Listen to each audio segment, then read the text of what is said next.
So how about you do that? Okay. Good afternoon, everybody. Today is November 25th. It is 3:02 p.m. We are starting the Finance and Administration Committee meeting. We will note that currently we do not have a quorum present, but we will go ahead and start this meeting and move on to any action items once a quorum has been met. I will begin with roll call. Vice Chair Srinivasan. Present. Director Showalter. Here. Thank you, and I'll note that currently Director Scozola is absent and our Chair, Wei.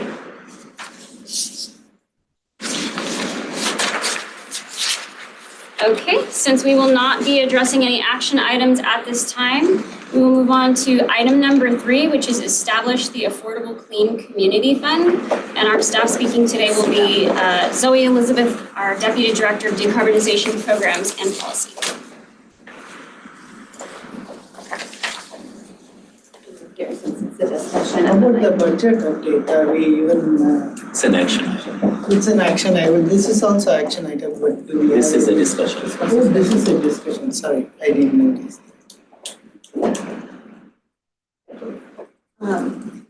We went through these slides with the executive committee. I'll go fairly quickly. It is a discussion item, so I've got a few places where I will pause. But I'll just kind of start by saying it would have been teed up by Amrit's budget discussion. So do you want to say a couple words maybe just to set the stage for this? Yeah. So hopefully you've reviewed the budget materials. There's some surplus there. So we're getting at a good financial position, and it affords us an opportunity to start looking at funding areas that are mission aligned, but that were later in our priority than meeting our reserve target. Now that we've met our reserve targets, it's an opportunity to consider these longer term strategic areas. We're forecasting for this year we'll be meeting our reserve target. Again, these are all uncertain. But in our future projections shows that we could be in conditions where even in the future we will meet or exceed our reserve target. So to think ahead, we want to say when we do meet our reserve target, how can we take that fund and fund these longer term strategic priority areas that we now have the opportunity to do. And that's what Zoe's going to go through all of these key strategic areas. So this is a item that staff's been working on for several months, and Amrit and I are here to talk about it today, but really directors from across the organization have been working to discuss and think as we hit these targets, our reserve targets, and we have excess funds, how can we really plan and grow our overall impact? And so actually we're thinking just this morning, updating even the name of the fund, call it a clean community fund. So this is a discussion item. We plan to bring it also as a discussion item to the board meeting in December to get folks' input on this. There's 4 portions of the discussion. And as I mentioned, I will pause. My plan is I'll kind of pause between after number 2, number 3, and number 4. Okay, Amrit said some of this. But one thing is that we operate at SVCE in always uncertain budget conditions. We've done a really good job, I think, at best our can at managing within this uncertainty and continuing to grow our programs fund, continuing to grow our overarching portfolio. But at the same time, some of our overall mission to reduce dependence on fossil fuels is a long-term, big mission. And we're seeking really strategic direction from the board that will enable us to plan for some of these longer-term initiatives. So longer-term scaled electrification of appliances, ensuring that we have and can guarantee a discount long-term. The ability to invest in local power supply technologies that can help us ensure a long-term clean portfolio, these sorts of things. But everything that you're going to see and that we'll talk about in the next couple of slides is based on this mission, right? To provide carbon-free, affordable, and reliable electricity and innovative programs for the SVCE committee. over the past 7 years we've been working to build this stability and kind of build our overall capacity, but obviously this is a big mission and a big goal. And so we need some long-term thinking. And why we're coming to the board now, into the Finance and Strategy Committee now, is that we're at this inflection point. So as Amrit mentioned, right, we have this internal inflection, whereas as we are approaching our reserve target levels, we'll have the ability to think more long-term about strategy. But also there's big changes that are happening in the energy market at large. One, as electricity bills have continued to have increased over the last several years, it really underscores the need for SVCE to have consistent discounts. We don't want to over-promise in this portion of our work that we can do everything to solve the affordability challenges with electric bills, right? That's going to be much larger things that have through regulation, but we also want to know that we can do our part with our rates. So we'll talk a bit about that. In addition, as we've talked about a lot, there are new air district rules, first through the Bay Area Quality Management District and later statewide through the California Air Resources Board that will begin to phase out the sale of gas appliances starting as early as 2027. This will exponentially increase the demand for heat pumps in our service territory and the need to create scalable funding to ensure that folks aren't hit with high upfront transition costs. And then finally here, as we've also talked a lot in previous conversations, evolving market conditions are making it more difficult to hit clean targets and really underscore the need for new power supply technologies and local development to ensure we have affordable and reliable clean energy going into the future. Having board direction at this point in our development will ensure that instead of making decisions on an annual basis, depending on what the budget looks like, we have multi-year vision that we can begin to build the internal capacity for and really plan and maximize our impact. We've got 3 priorities of funding that I will go through, but as always is important, the board would always retain authority to shift direction in changing circumstances. So we're looking for some levels of certainty, but that of course doesn't mean that as conditions change, the board could always shift priorities. Okay, so that was the opening on why we're asking for this. I'm going to go through these 3 priorities that we are proposing and the funding targets that we're proposing, and then I'll pause for some discussion. Okay. But the overall goal here is to ensure that the energy transition is something that's accessible and scalable for everyone in our service territory, not just early adopters.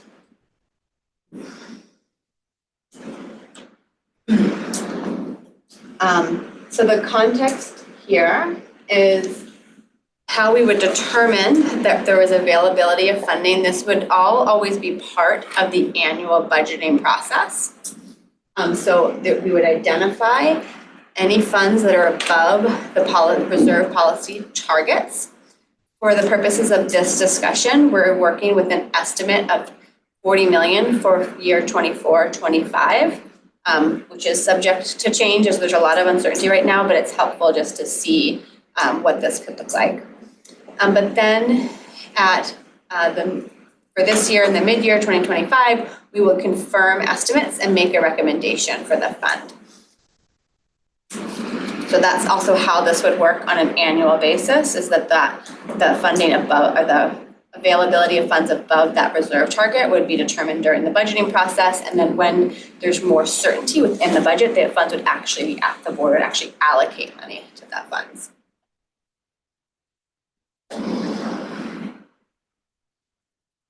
I think I just want to actually just pause to make sure that, since this was different than when we did it with the budget conversation, just pause to see if there's any clarifying questions on the rationale or kind of how this fund would work within the budget process. I have a question, but Well, I'd just be interested in hearing about some examples. Okay. Of programs that would work much better if they were multi-year. They weren't just had money allocated initially that might be held in reserve for that purpose, but Okay, perfect, that's the next piece.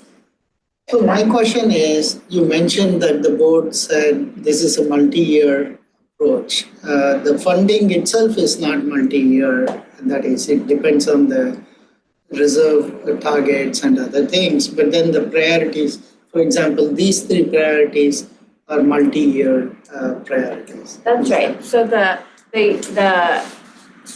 priorities would be multi-year priorities, and they would be multi-year programs. The funding as you'll see, the targets that we're looking for funding will exceed any 1 year's funding above our reserve targets. But the idea is that when that level of funding is available, as it could be this year with $40 million, it would go into this fund, and that fund would grow over time to be able to fund these three priorities. So I'll talk a little bit more about those details, but the money would be spent over multiple years. Got it. So the baseline is 40 million this year. Every year it might go up or down depending on the. 40 million is an example. We're not setting aside any funding in the budget this year, but we want to talk about creating this fund. We're seeking your comments and feedback. We think it makes sense to create a multi-year areas, and so years when we have good financial years, especially when we exceed our reserve. And the way we generally want to do this is like at the end of the fiscal year close. When we look at the actual financials, we can say, okay, we can set aside some funds. We would come back to the board, and then the board would say, yes, set this money to this ACC fund, for example. So in those years, the fund would go there, and then, as Zoe said, it would be directed to these multi-year projects. But each project itself will Zoe and others will seek board approval for. So where is that? Is that the 40 million is the low bar or any funds above that?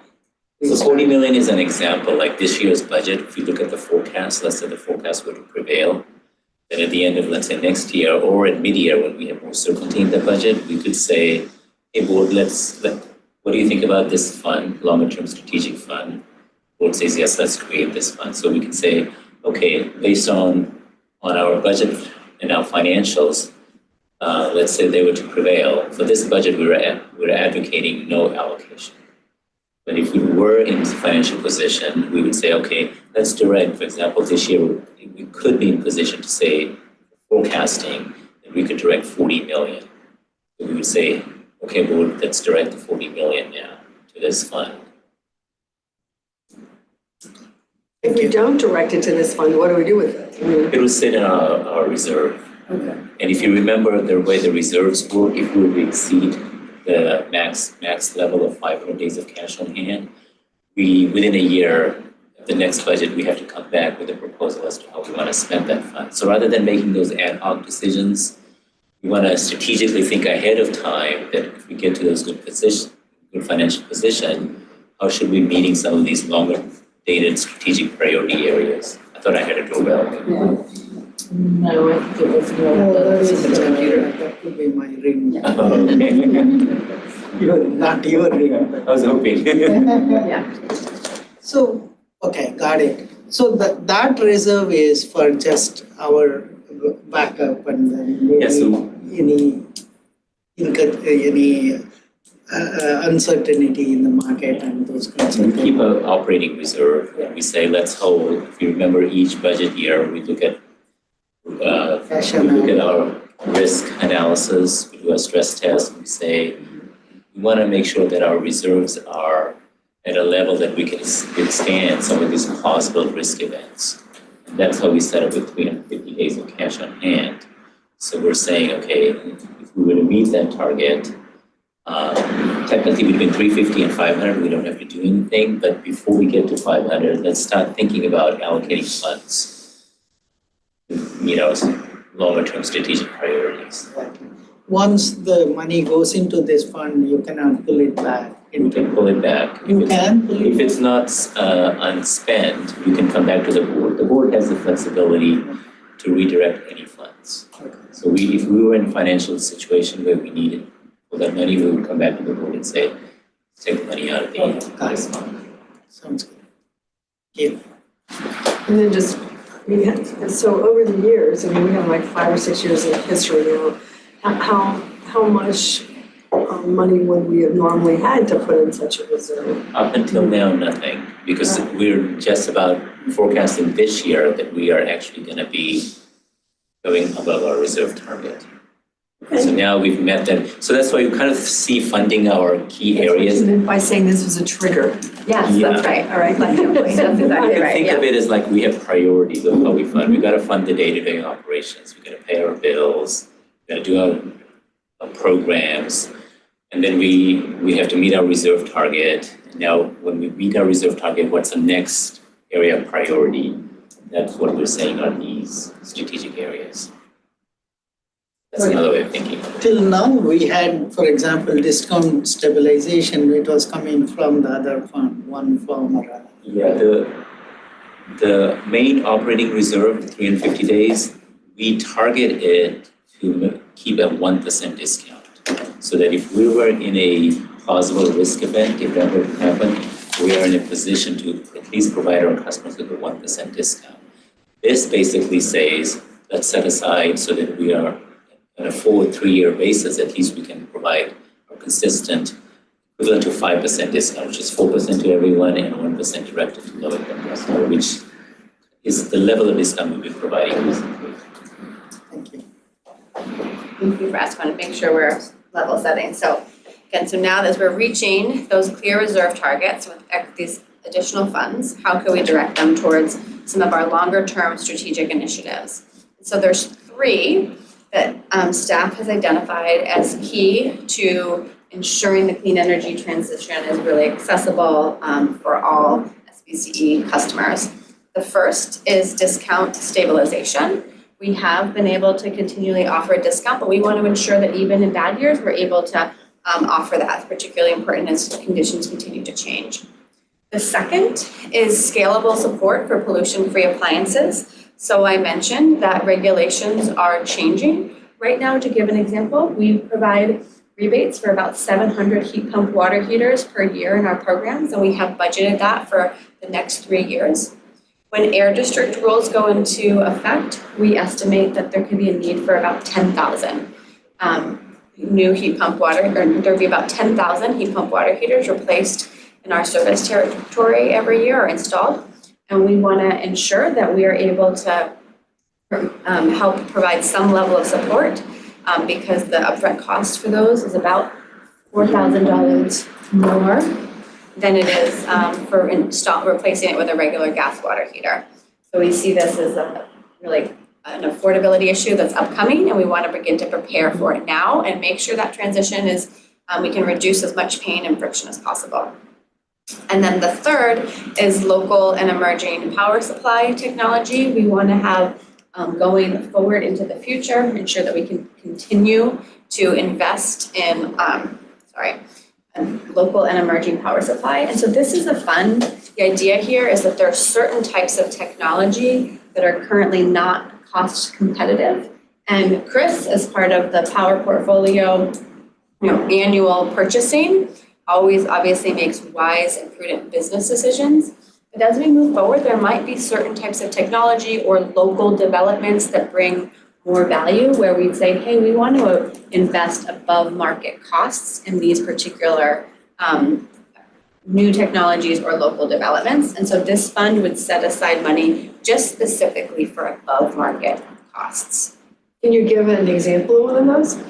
Sure, I can give a local example. So perhaps we would want to do, there's some CCAs that have, why am I just forgetting the yes, thank you, have feed-in tariffs, where they basically pay more for locally generated solar and batteries if it is on larger commercial projects. Usually those are large commercial projects buildings. So SVCE could do such a project, and this fund would pay for the above market cost. So what we would pay more than if we were just going to go buy That would utility scale provide an solar. incentive for local That's right. generation. It would provide an incentive for local generation, and it would allow us to do that above our portfolio costs. How about discount for other things like panel upgrade and other appliances in addition to heat pumps? Yeah, so in our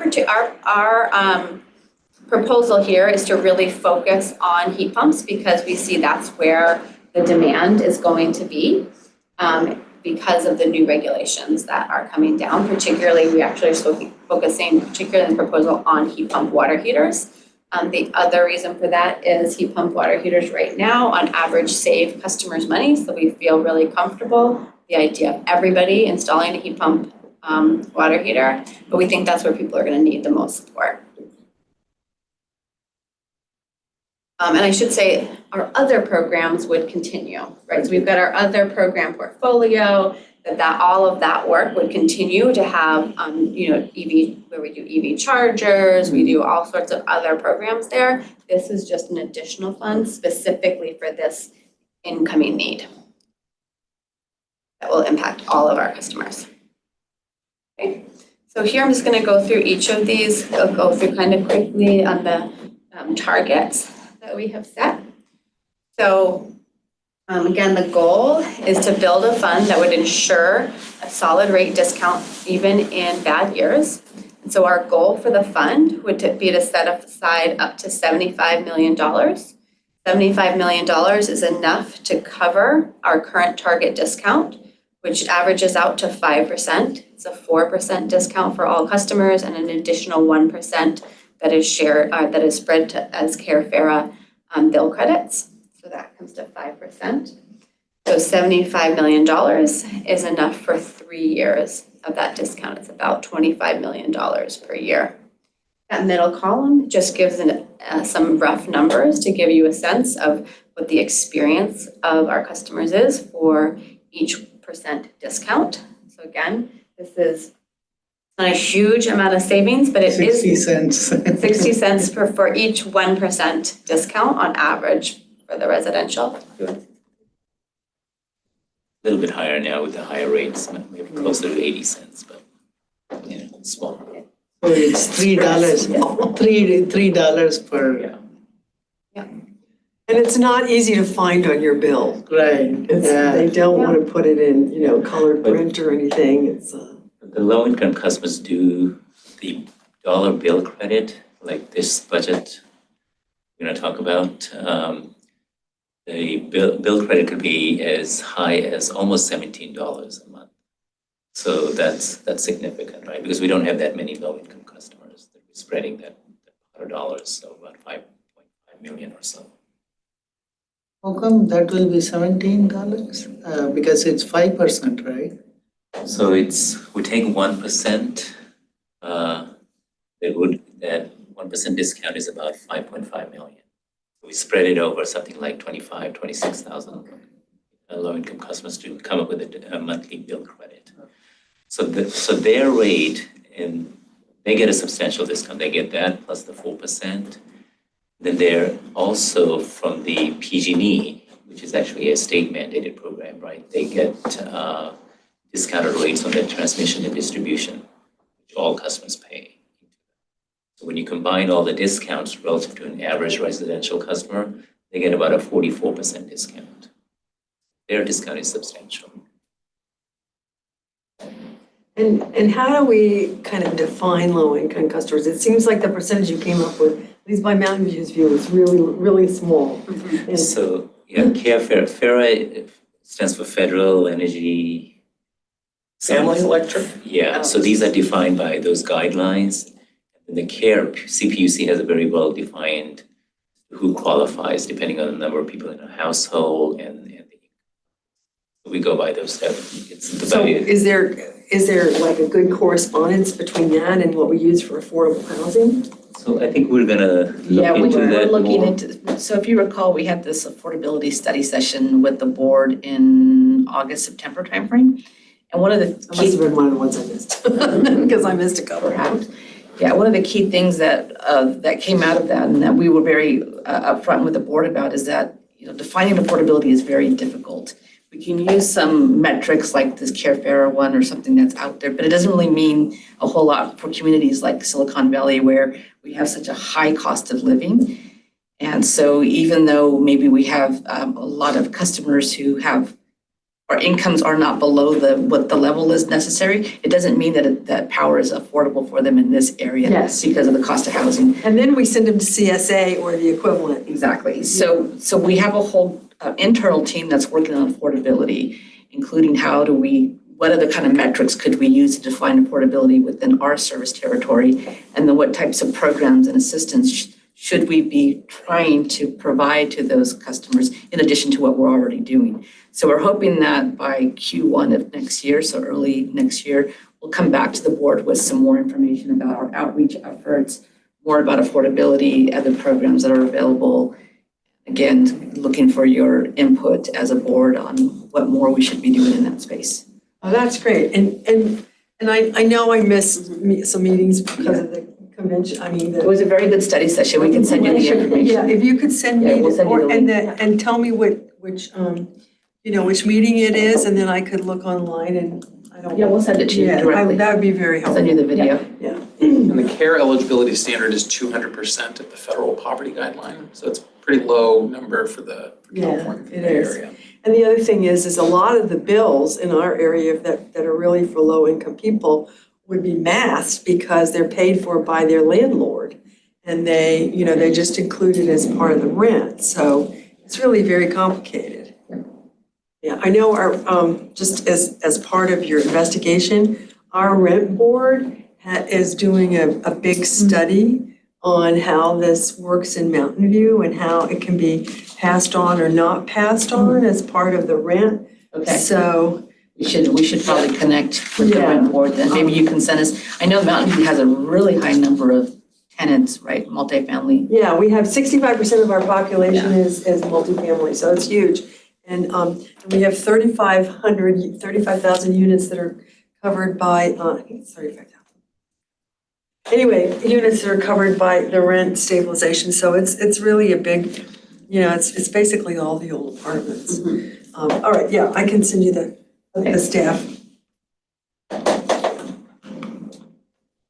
Okay, so the next here is scalable support for pollution-free appliances. I talked about this some. So the idea here is to build a fund of scalable rebates and financing. We recognize as we move from, several hundred heat pump water heaters to over 10,000 heat pump water heaters, we want to provide for support for as many folks as possible, but recognize that financing might have to be part of the solution, not just rebates. But we also think that the first 3 years of any regulation are going to be the time when it's most important to have secure, steady rebate support available. And so we want to try to set aside enough funding for about 3 years worth. Our estimate is that would be about $90 million about $30 million a year after regulations go into effect. And the goal would be to create and design programs and support that would provide customers with the greatest need, the greatest support. So as an example, very low income, setting it up so maybe very low income customers had to pay very little upfront cost, and those who were able maybe also had little upfront cost but had more financing support. And the program and timing we would set to align with regulations that go into effect. So right now we're planning on something like 2027 backend rules, but understand those rules could go back, could be pushed back. Things always happen, right? Changes happen. And then I also just want to kind of reiterate, I think you both know this, but these BACMed rules, they are air quality rules, but they are really fundamental to meeting our decarbonization goals, right? We have to electrify all of those water heaters. And so we see supporting these rules as central to our mission. We're pretty sure that without enough financial support and other types of support, there won't be very high compliance. And so we think that support like this can ensure that the rules actually are effective and we see the real GHG reduction benefits. that are possible without creating too much harm to people on the ground. How does this program work for multifamily homes? Yeah, so the rules are based on the type of appliance that are in effect. So let's just give an example of a 40-gallon water heater. Some large multifamily buildings, each unit has their own water heater that could be around 40 gallons, or sometimes they might be 30 gallons. Some multifamily do have centralized systems, and those that have centralized systems, they would not be under the regulation until 2031. But for multifamily units that have individual small water heaters, they would be impacted starting as early as 2027. So the way it would work is the discount is given to the landlord, and hopefully the landlord will pass it on. We would have to figure though exactly in the program design how that piece works. But yes, like in those instances, the landlord does buy the equipment. Right. And so there is a lot of work being done to ensure that those costs aren't kind of passed down to tenants. However, the best way to ensure that honestly is to make sure that the costs aren't exorbitant for landlords. And so then there's less likelihood that they'll try to skirt any rules to pass those costs down. So it's about 90 million, so which means 30 million per year.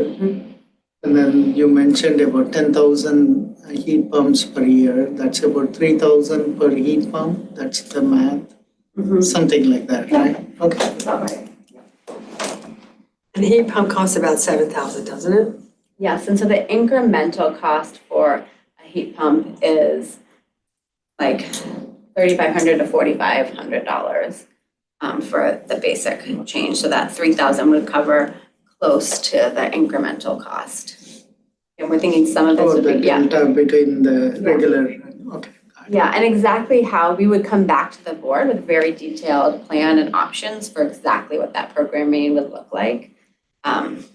Yeah, we're gonna try and match the SVCE rebate for the next couple of years.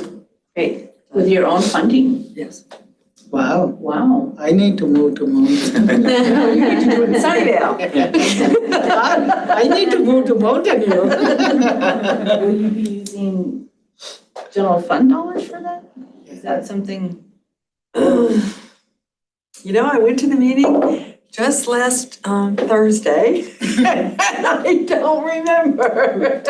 It was, So this 10,000 is across SVCE coverage area, right? Which is 14 cities or so. So Mountain View. yeah, and we only have, I mean, the idea is that it would match it, but we only have a certain amount of money we Right, voted for it. yeah. I think it's like $4 million, and That's a lot though. That's it's a lot, yeah. so I don't really know the details, I'm Okay, sorry. maybe we can follow up with city staff. Yeah, yeah, well, we were actually already in conversation. Oh, yeah, she already knew. I'm always surprised. That's great. Yeah. Advertising at the board meeting, so. Yes. competition. That's true. We will. all right, I was trying to get the real info. I'll ask My Larry. homework. Yeah, I'll ask Larry not to commit to anything.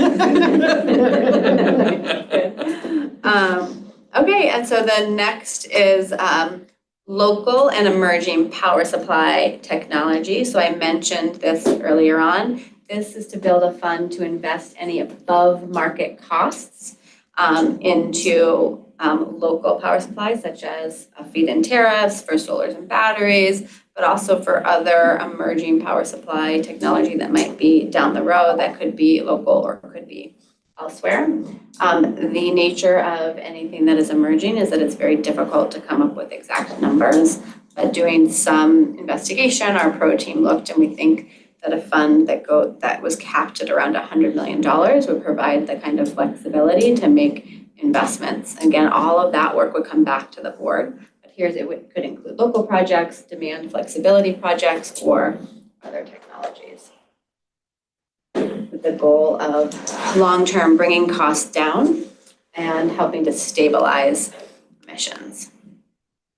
Okay, we've already had lots of discussion, you asked questions, but this is where I officially pause. This summarizes the 3 targets. If you had any other questions or comments on the. Per year cost will be 25 million plus 30 million plus 33 million, right? If all goes well. Is that the numbers we are looking at or? I didn't project it out for 5 years. We could, but, we'll see the days cash on hand in the budget presentation. But let's say this year, if we were in the position, say let's direct 40 million. So then, yeah, it's always gonna get into the way it will fund through these. The next discussion item. Oh, okay, Yeah. sorry. No, I didn't get it's that. okay, you're good, Tina. That's so then the next question is, if those are our key priorities, then how would you allocate the funding each year across those 3 areas? And so we, we drafted, yes, that's exactly right. We drafted 3 options here. The goal is to be flexible to the different target needs, but also simple so that it's transparent. So the first way you could do this is a strict waterfall where we said, hey, the first priority is just the discount. We're gonna put all of our money into the discount until we've hit that $75 million target. And appliances and power supply do not get funded until the discount is funded. Giving that $40 million example, that would get us to about 53% of the way to that target. You could also, you could put any one of these at the top, but another option would have a strict waterfall where the appliances were funded first. And that would put us about 44% of the way to the target with $40 million. Option C, which is staff's recommendation, would be to do a percent allocation where you provide some money to each of the different priorities in the first year and then continue to do that until a priority is fully funded, at which point the money would go to whichever priorities are not fully funded. Using that $40 million example would get us 21% of the way to the discount target, about 18% of the way to the appliance target, and about 8% of the way to the power supply target. Can we bond for these? Issue bonds for them?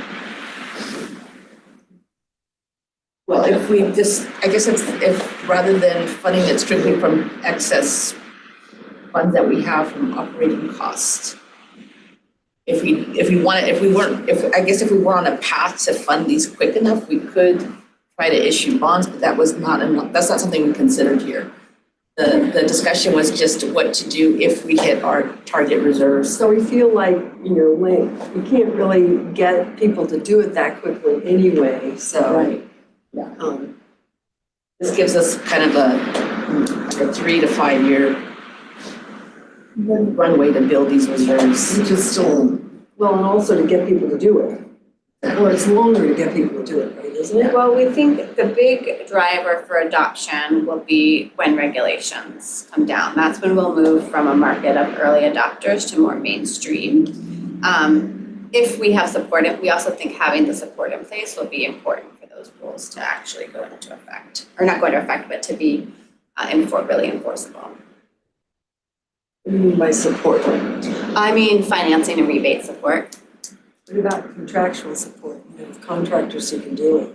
Yep. The permitting. Mm-hmm. Those things are all absolutely a piece of the puzzle, and they're things that we're working on through other programs. So the big gap that we've identified is ensuring that we have the scalable financial support Right. for people. But we really need the whole system. Yes, that's right. Okay, 'cause we hear an awful lot about the problems of the permitting, you know, with getting the people's electricity upgraded and all that stuff that really puts a monkey wrench in then getting the final new appliance installed. Yes, and we do have a permit modernization program that we're working with all of our cities on that includes some contractor training and building official training so that folks aren't unnecessarily upgrading their electric panels and needing to do extra PG&E work. which can really speed up the process and make it more affordable. And our analysis shows that nearly all homes can install heat pumps on a 100 amp panel. So we think a piece of that is really an education component so that folks aren't unnecessarily moving to those upgrades. Yeah, we Also- should. Yeah, yes. Also, I would think previous slide, these could be, these are not hard numbers, right? For example, if the demand for pollution-free appliances go up this year, we can adjust that, right?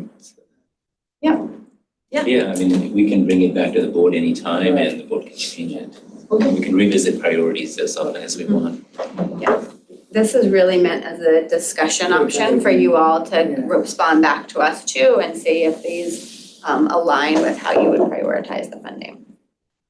Yeah, just remember, if we don't adopt this or if we don't do something, then we're kind of in the status quo mode where the money just flows back to reserves. And if we hit that max target, then we're forced to come to you and say, Exactly. have this discussion kind of on the spot about what to do with additional funds. Yeah. And this way we can plan ahead, right? Because some of these takes thought, build out, communications, marketing, the whole legwork.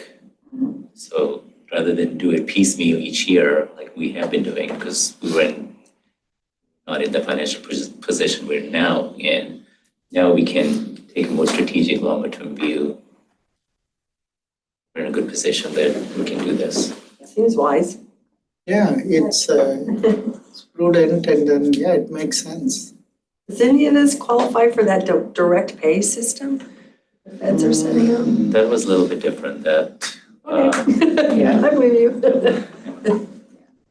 Just sounded like it was.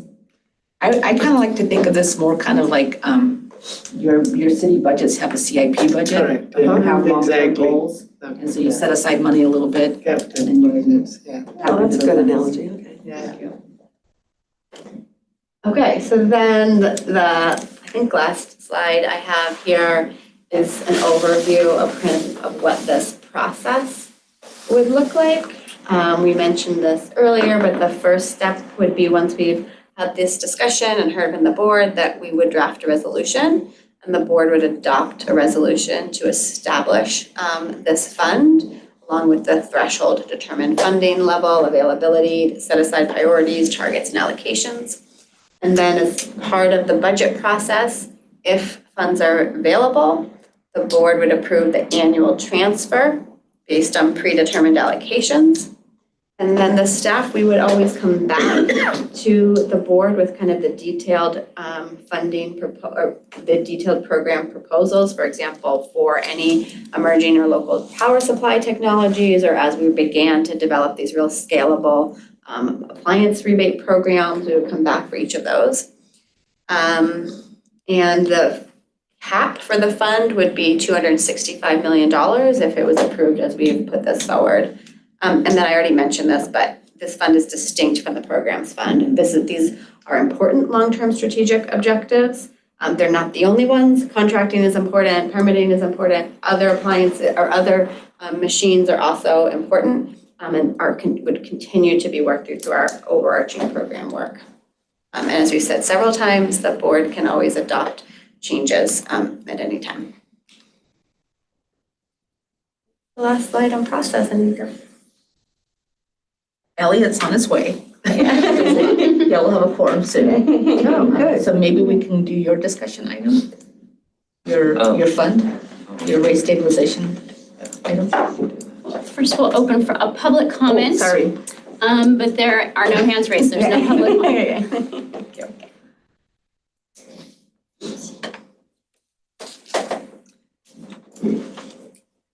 Well, I think this is a great idea. I really like this, and like I said, I'm really concerned with, making sure we do this from a whole systems approach. Yes. Because otherwise, but if you don't get the funding organized, then everything else falls apart, so it's really important to do that. Yeah.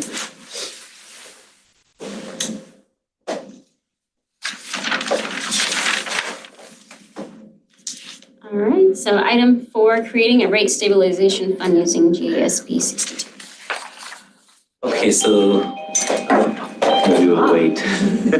Oh, should we do the budget first Yeah. before this one?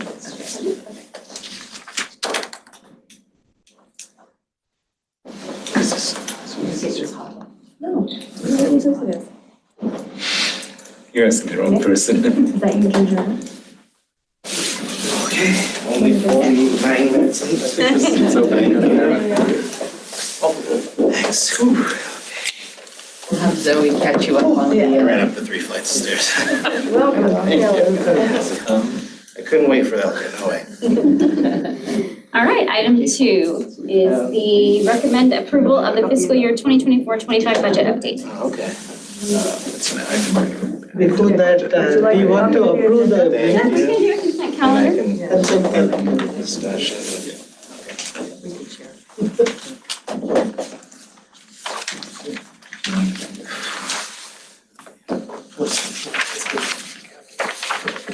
I don't think I remember.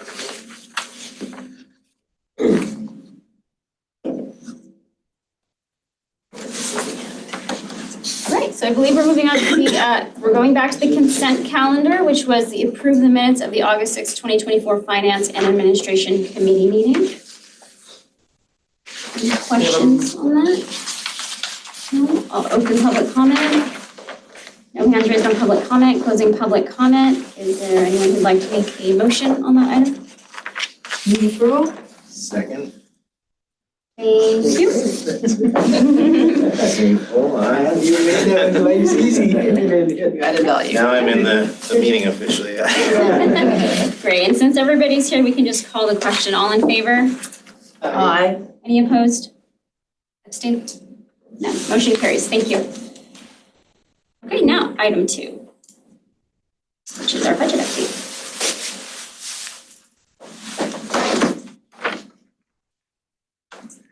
Okay, so I will walk the committee through the budget update. We did meet with the executive committee and they reviewed the same budget. And they unanimously recommended that the board adopt this updated budget. So I will go through the updates and then I will also ask you, the committee members, to vote at the end that they can recommend that the board approve this updated budget. So the main items of discussion, the agenda items, is I will basically recap the budget that was adopted by the board in September. I'll tell you what has changed with this update, compare the two budgets. I'll go through the updated reserve projection. And item 4, I will now go back and talk about the logic for funding long-term strategic priorities so we just went through. And then I'll also talk about there's some additional uncertainty in the budget this time than we normally have at this time of the year. Going through those details. So this is our timeline for budget. As you see, we spend a lot of time on budget. It's big, important to our financials. We are in November. The board adopted the budget for this fiscal year, which started in October and ends in September 30th of 2025. The board adopted it in September, and we said at the time that there was a lot of uncertainties in the budget because we didn't know how the CPUC, what rate CPUC will adopt for January 2025, and we will have more certainty around this time of the year. So as we've been doing the past few years, around the December board meeting, we take an updated budget. So that's what we're reviewing today, and then we'll have a chance in March to do a full mid-year budget. And this time we're only adjusting the revenues and the power supply expenses and items related to that. So recap of the budget that was adopted in September.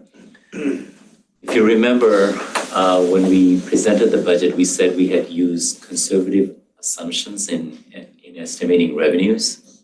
A key component of revenue, as you know, the way we determine revenue, it's a function of what PG&E's generation rates will be and what the PCIA charges will be. We want to set rates so that we're competitive in the marketplace. And we said there was a lot of uncertainty in where the PCIA will come out and PG&E's rates will come out. And one of the key determinants of that is the market price benchmark, which the CPUC's energy division issues. And normally in October, they issued this update and we said, we can make an estimate as to what those updates will be, but we won't know until those prices are revealed in the fall update. And also at the time, we informed the board that the PG&E was out there heavily asking that the commission freeze the market price benchmarks for RA at the 2024 levels, artificially freeze it. And so that was an additional layer of uncertainty. But we said, based on the increases that we have seen in the marketplace for RA and RPS, and using the methodology that the CPUC uses, which is actually what the load-serving entities, they do a survey of what prices that load-serving entities have entered into for these products. Obviously, we don't know what load-serving entities have entered into, but we do know this over the period that they look at what the prices were trading at. So based on that, we did an estimate. We said if our estimate were to prevail, our revenues could actually increase by 145 million. So a big swing. Okay? And that budget also adopted a 4% customer discount for all customers and a 1% in dollar equivalent terms as a bill credit to our low-income Carefare customers. So that was the budget. And what the update now does is updates for the market price benchmark that the CPUC's Energy Division has issued. And based on those updates, we are not forecasting a $145 million increase, but we're forecasting an $85 million increase from the adopted budget. The adopted budget here was showing that we would have a contribution to reserves of $14 million. So, this updates that number to something like $96.7 million. The key reason we didn't get the $145 million increase, or $60 million lower than we're estimating, is the component of the market price benchmark that came down actually has to do with the energy prices. Energy prices have been declining this year. RA and RPES prices are still strong, high. The energy prices have been coming down. Okay. So the next bullet actually shows that. We're projecting now to get to 96.7. And also in the budget, I'll show you in the next line item, we true up the transfers we do to programs, which is by board resolution, we direct 2% of our funds to programs each year. So now that we've updated our revenues, we trued it up for the 2% as well as the 1% low-income customer bill credits.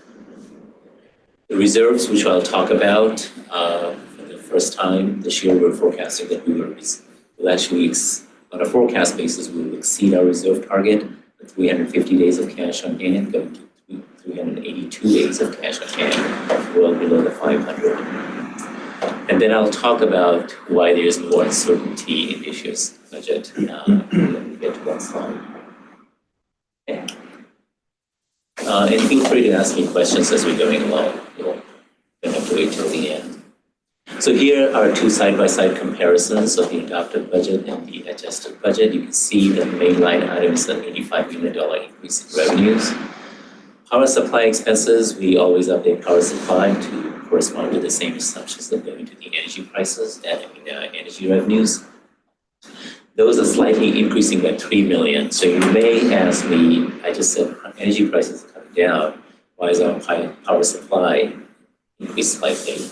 The reason for that is actually the declines in energy prices is more than offset by the clean resource, additional clean energy that we're buying that the board adopted at the last meeting. And also updates for portfolio positions, the timing of certain PPAs coming online, as well as high RPS and RA prices, as well as resulting the portfolio changing positions of those products. And then the other main item, the non-operating revenue increase there is just forecasting that now we'll have more income, so our return on investment or interest income basically goes up and on our portfolio. So and the 1.7 increase in program again is a true up for the 2% allocation, and the 959 million additional transfer for low income customers towards their bill credit, and is again to true up delivery projections.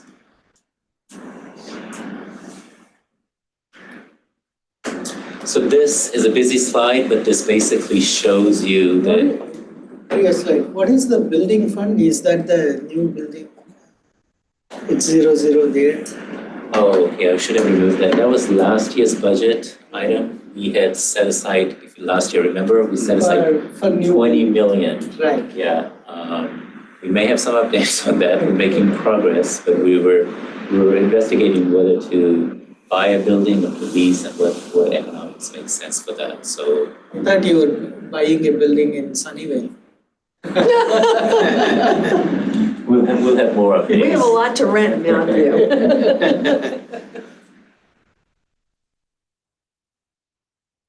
Okay, so this shows all the gyrations of what I just talked about on the revenue forecast. The first column there is basically looking at the blue box is basically the rate on average, our blended average rate that we charge our customers. That times our sales volume is our revenues. But what the customers pay is the blue box plus the orange box. They also pay the PCIA. And in 2024, PG&E had two sets of rate, first from January through June, and the other, then about 11% lower rate from July through December. That's a blended rate, so looking at an annual blended basis. And then I'll show you in the next slide how it compares to current rates that are in effect. The middle column shows what our assumptions were when we adopted the budget in September. And the estimated budget is, at the time when we adopted the budget, this is what we were showing that we could have a increase in revenues of 145 million if the RA and RPS benchmarks, market price benchmarks came at the levels we thought they could come in at. And then the last column is this updated budget, which shows, well, they didn't quite come in at the level that we were projecting. They came in lower. So it was a $60 million decline from the middle box, and an $85 million upswing from the updated budget. And for the board presentation, I would probably move this detail slide to the appendix, but I just wanted to go into a little more detail in the committee meeting. Yeah, this is really good. There's a lot in this. Yeah. I always like this slide. Okay, so this one, which I will keep at the board level, is basically showing on average, what does this mean for the rates that our customers are paying right now that's in effect? Again, that's the blue box plus the orange box is what our customers are paying right now.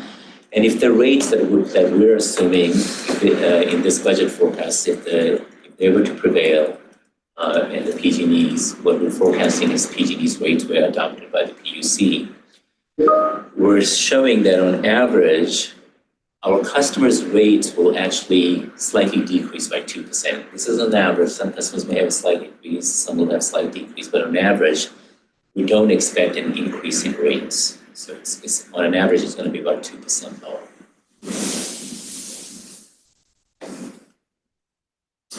Okay, now we get to the fun part, the reserve projections. So It's me. I have good news and bad news. The good news is that when we put this projection group together, you can see that the next year we're forecasting to be 382. Right now I'm going to concentrate on the darker blue bars. Let me just tell you what the difference is. So the darker blue bars is basically takes into account the earmarked funds, the funds that we have for programs that are in play, but the customers haven't taken up that fund yet, or some of the programs that we are implementing right now. And then the 20 million, as we talked about, that we've set aside for the building fund. So that's about close to about $100 million or so at the beginning of this fiscal year, right? So if we were to take that out, the darker blue boxes shows where our reserves are. And that's what we would go by with the reserve policy. So we can see based on our target of 350 days, which is the green bar, we're projecting we'll be exceeding for this fiscal year, and this graph shows that we'd be approaching 500. But since this forecast was put together, and I'll talk about it on the slides, some of the uncertainties we had some late developments in the CPUC's proceeding and PG&E's updating of rates. And as a result, some of the models that get updated were not updated in time. We just got it like literally last Thursday, we got an update. Wednesday and Thursday of last week, we got an updated model. So when we apply the updated model, we're still projecting 382 days for the current fiscal year, But these outer years are showing actually the reserves will start to dip. Towards the end of that 5-year period, it will go down to close to about 305 days as opposed to 474 days. But again, these are projections. They will go up and down with movements in energy prices. But the key thing is we are in a much better financial position than our startup phase when we're building up reserves to shore up our reserves so we can withstand some of the risks that we face in this business. But now we're in that position where, as we talked about in the previous discussion, that we can start thinking about setting aside fund for longer-term strategic priorities. So that's why we had that other discussion. So years in which we have good reserve, we will direct funding towards that. And that's what I've captured in this slide. And basically, what we're saying is that, we will look at it.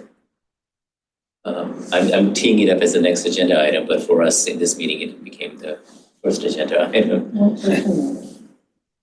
So this days cash on hand, if your expenses are increasing, how do you account for the expenses increasing year to year?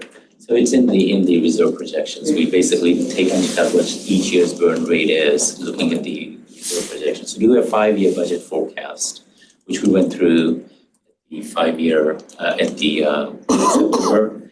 We did do a budget this year too. We're just not showing the 5-year, we're just showing the reserves summary. But we do a 5-year forecast of all the expenses. For energy, we do a detail based on market forward prices that we observe where energy is trading at.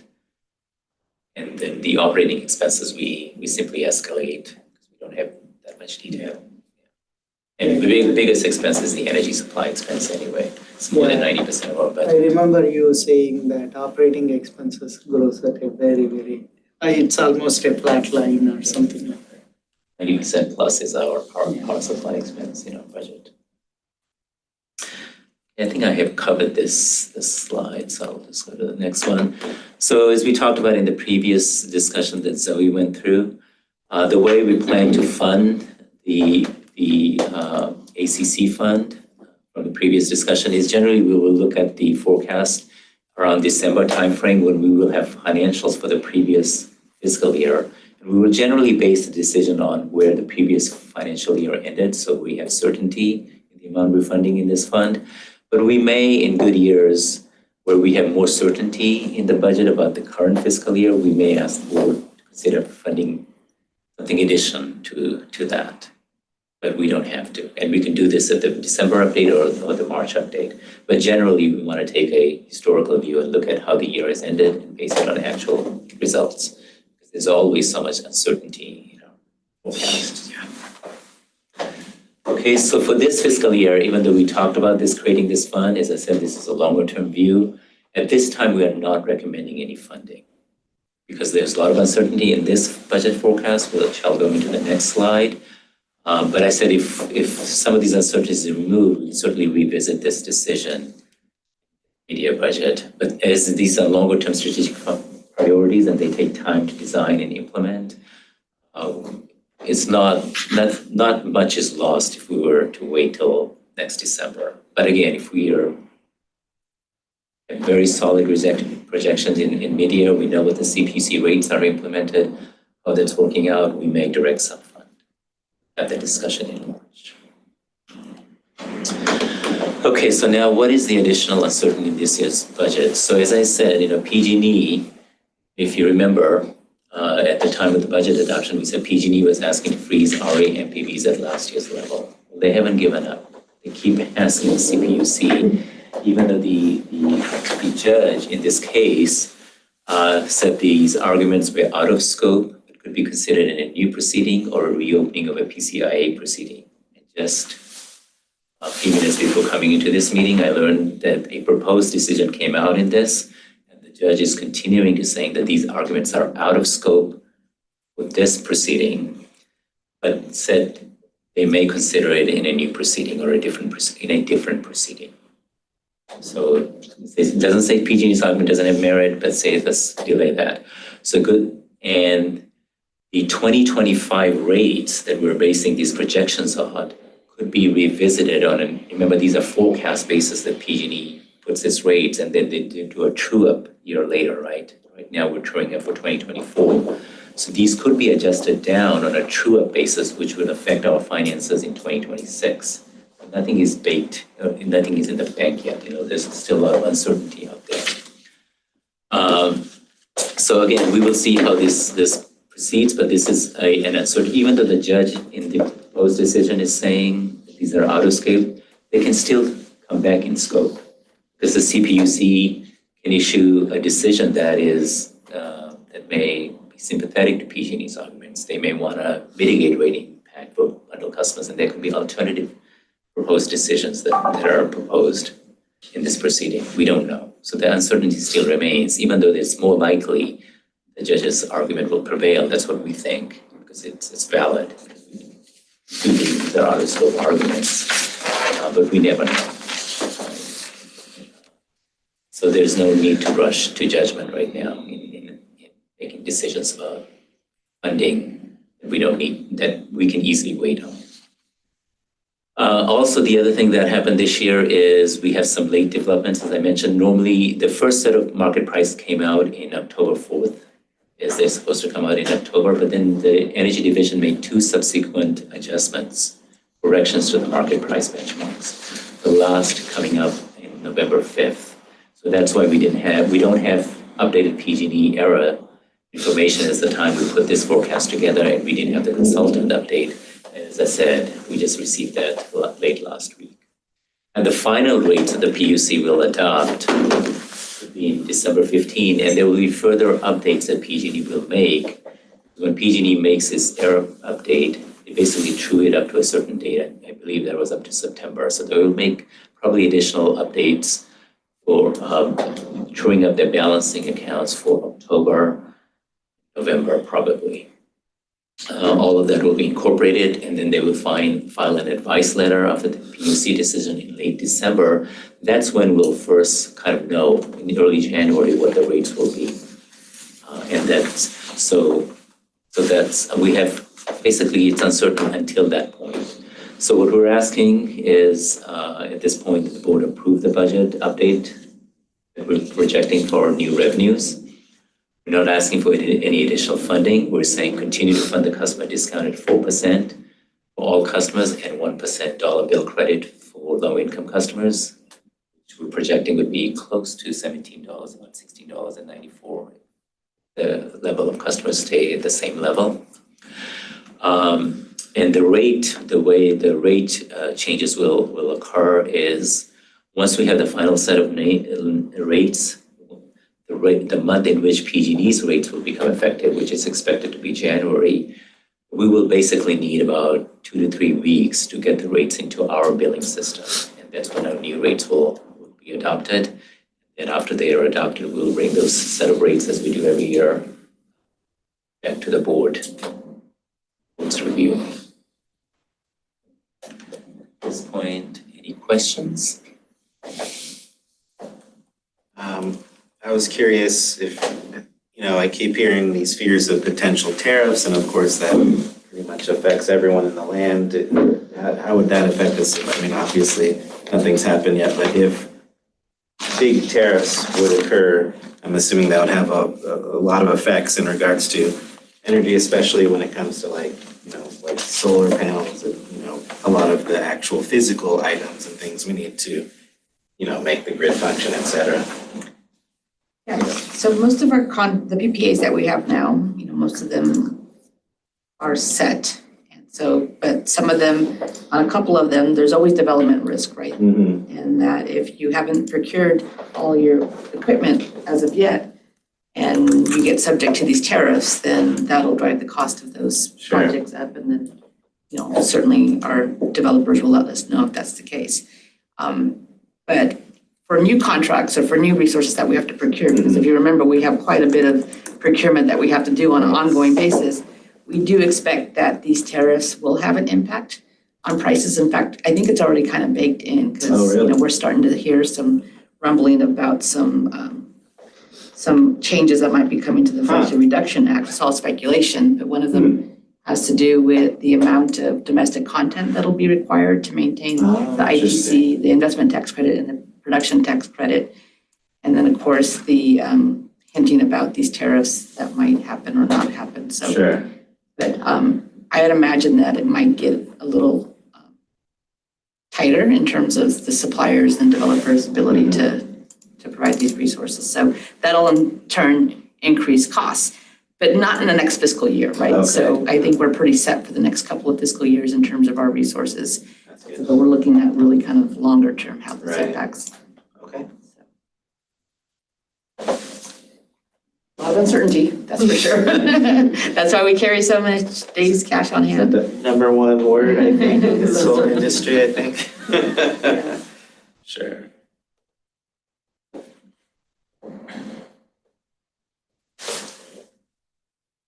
It's No questions. Opening for public comment.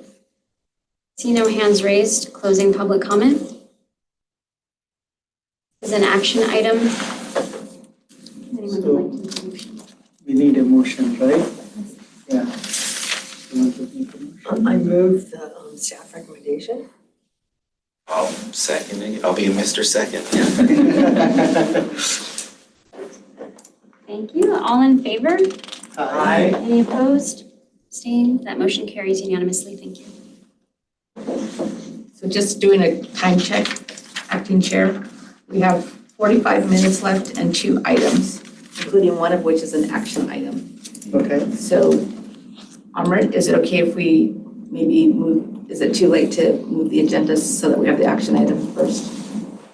As long as it's okay with the committee. I think we should, we can. I don't have any objection. I'm fine with that. Sure. That's a good idea. All right, Mike, so then you're on next. Sorry, Amrit. Fabulous. Yeah. Well, thank you all for being here. I'm here to talk today about the policy streamlining project that we've been busily working on. I'm joined by Demi on the line, who's been my partner on this and has made this all possible. So first off, next slide. There's a 2-slide recommendation for what we're asking you to do. It's a fair number of policies, as you may have seen in the staff report. Extensive. Apologies for how long it was. You knew the amount of pages. I'm impressed. Bravo, indeed. So I'm going to show you the full recommendation, but it is over 2 slides. And really what we're asking for is to adopt the set of policies on the far left and to retire the policies in the next 2 columns. And we'll talk a bit about this as we go, but effectively all the content that's in those policies that we're asking to retire have been moved into standards that are now not approved at the board level, but are approved at the CEO levels that sort of live underneath the policies. And we'll go a bit more into that, but this is the first slide, and then the second slide is there. So there's a couple more policies for adoption: general administrative policy, files and records, and then HR, personnel, reimbursement policy, and then a whole set being proposed to retire. So that's the recommendation.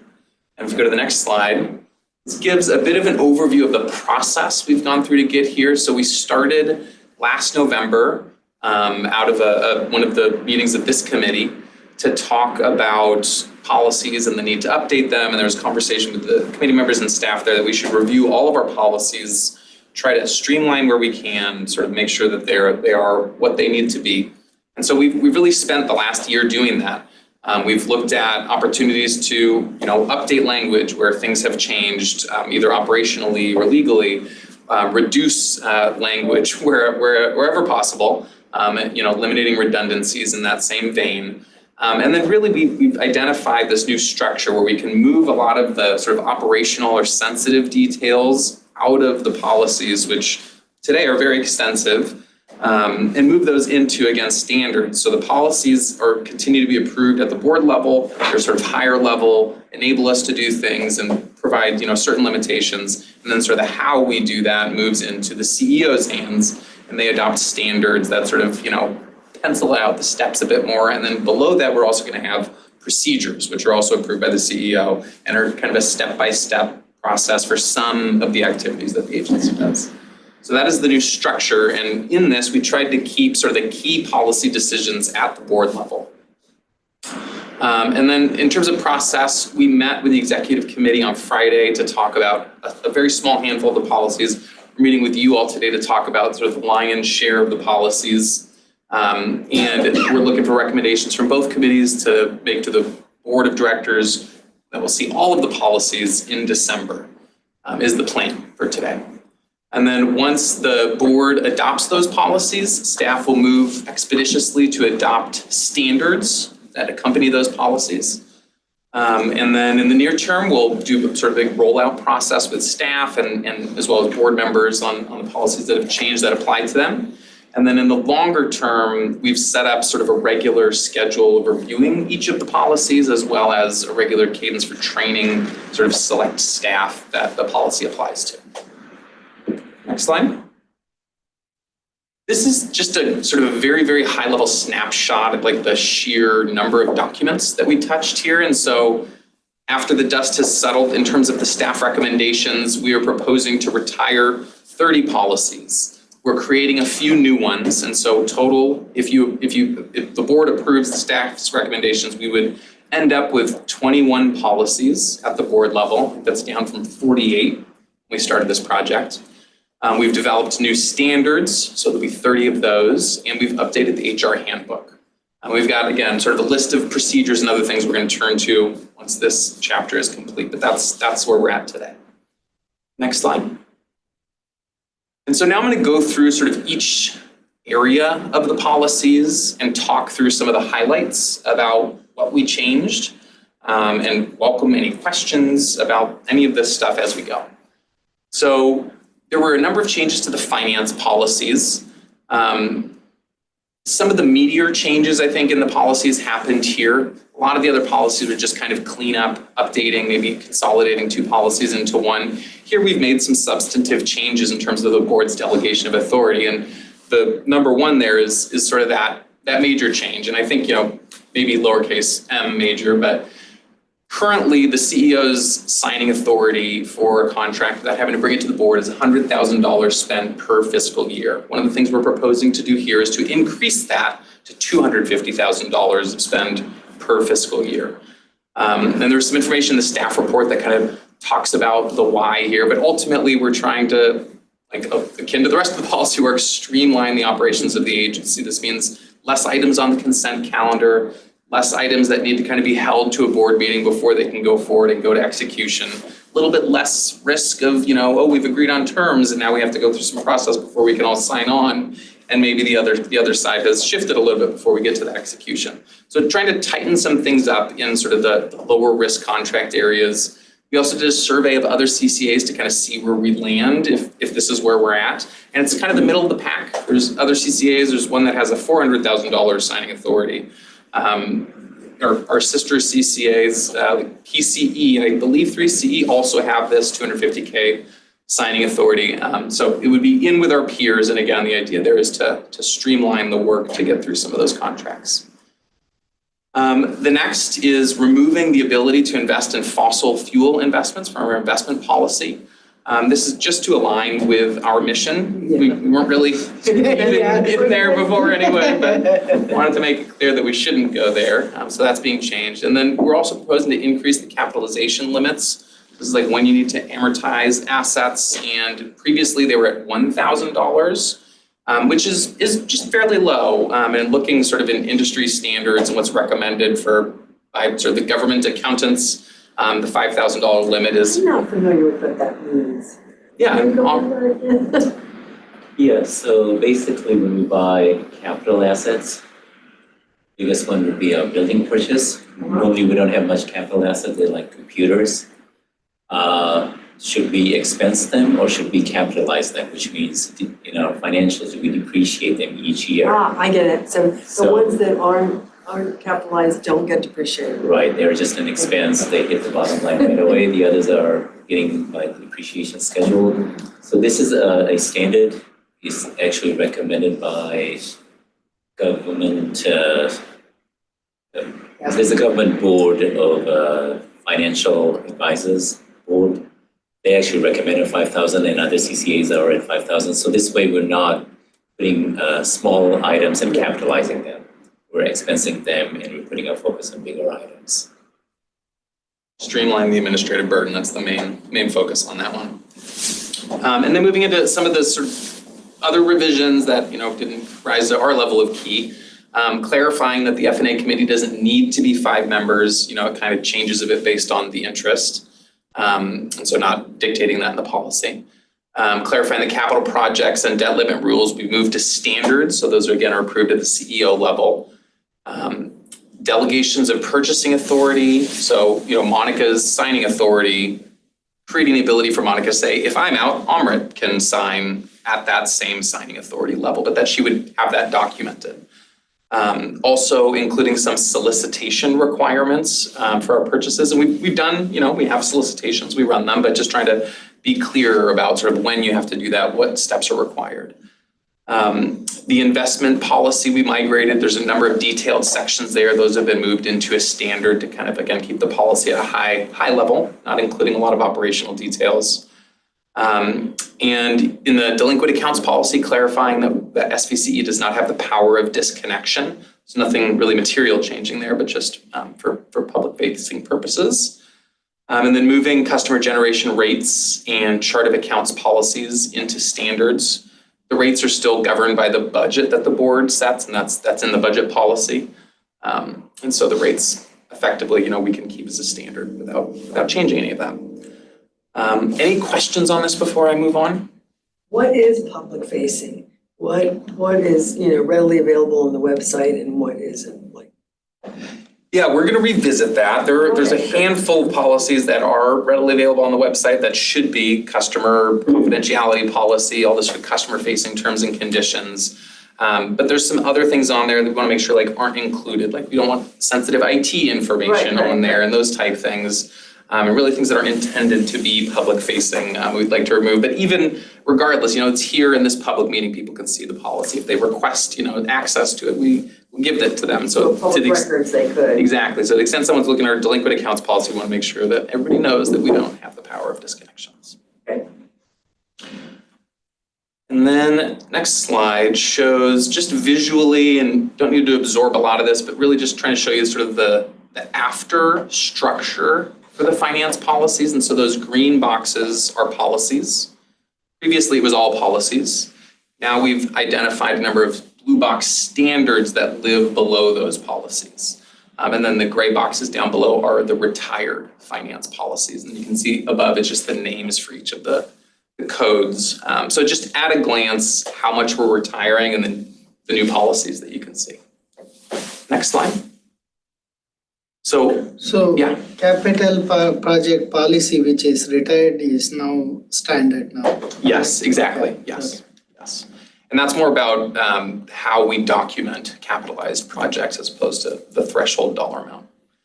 And next slide, thank you for that question. So the IT policies, IT and HR are kind of similar. We tried to distill all of the existing policies into one policy and move a lot of the content into standards. And so for IT, we have done that. We have developed this sort of new model IT policy that captures kind of everything we want to do in the IT space. And then we moved all of the sort of details about how we're going to do that stuff into standards. And in doing that, we transferred the language of the previous 15 IT policies into standards. So we're not losing sort of the important details, but we're no longer kind of broadcasting and bringing to the board meetings, how we set our passwords and a lot of the how we respond in an event to a data breach event. And so trying to avoid offering up information that lets folks exploit our vulnerabilities on the IT side.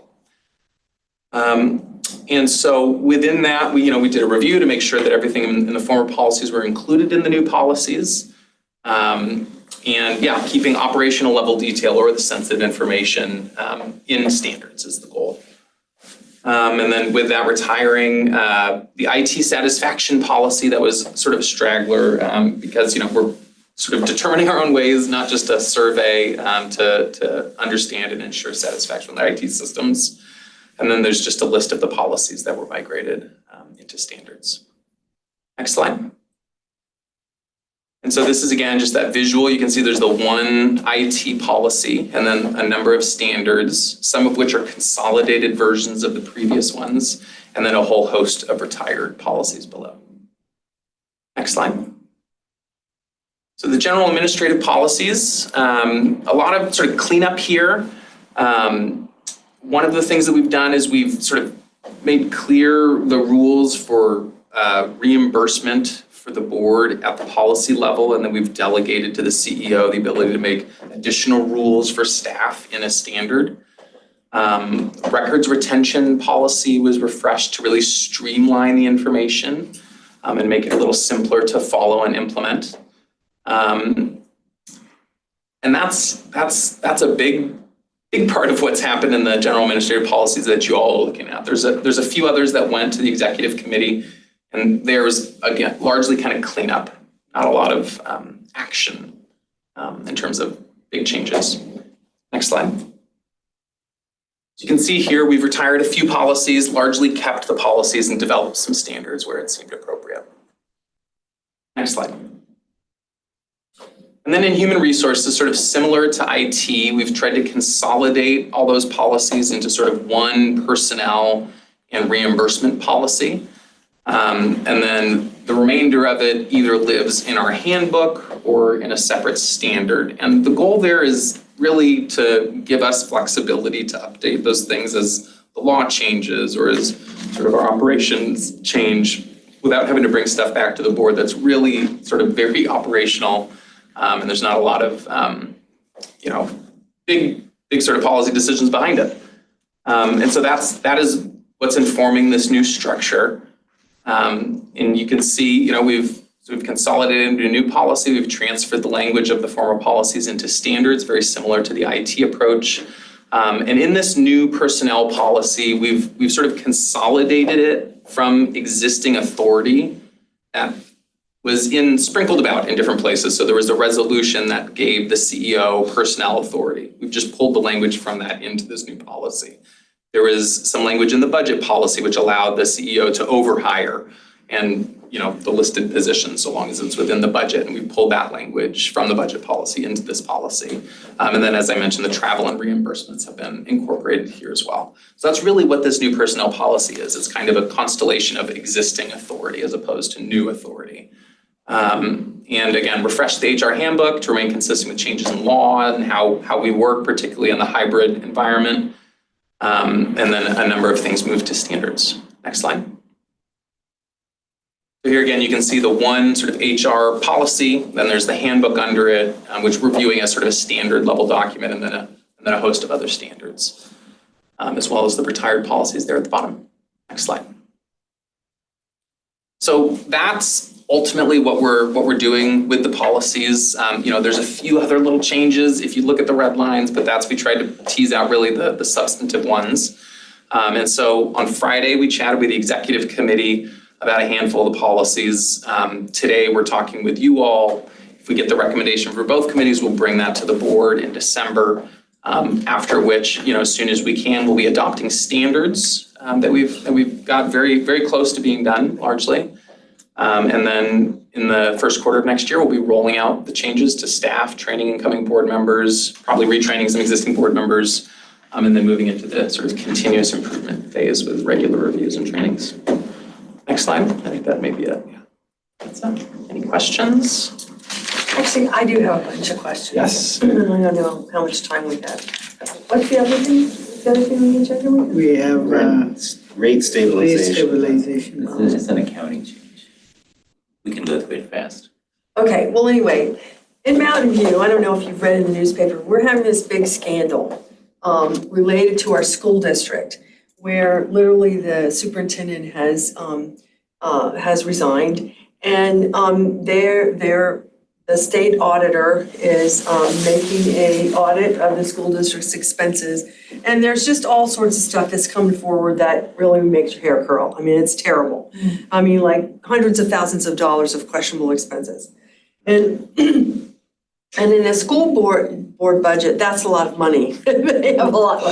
But anyway, one of the things, the takeaways for me as I look at this is this superintendent, and there were many, many red flags that their board completely ignored that I could go into for hours, but that's political, you don't want to hear that. But that said, I wonder if my city manager or somebody here was misappropriating funds, how on earth, as a board member, would we hear about it? Some of these were contracts that he had for meditation services over several $100,000 worth. And some were, really big travel expenses where he went on vacations, the kind of things that, and they're not quite at the level that we've heard from Clarence Thomas, but they're in the same sort of vein. So when I look at that, when I think about as a board member, I don't have a clue how I would know about that. So I presume that what's built into this is checks and balance. So somebody looks over everybody else's expense. Who looks over your expense report? Who looks over your expense report? It's not just a straight. This is airing some dirty laundry here, but I just, I don't feel as a board member that I know how I would, besides making public records requests, how I would oversee this. Yeah.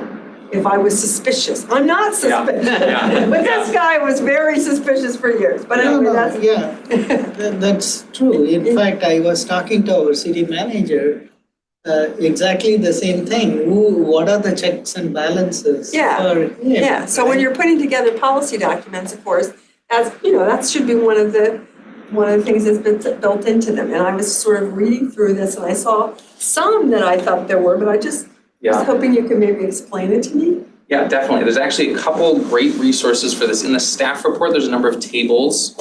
One of them lists the controls for each of the policies, and it goes through and sort of breaks down sort of the multiple. It has to have to be approved by the CEO. It is like for the wiring and ACH transfers, they all have to be approved by the CFO before they can go out.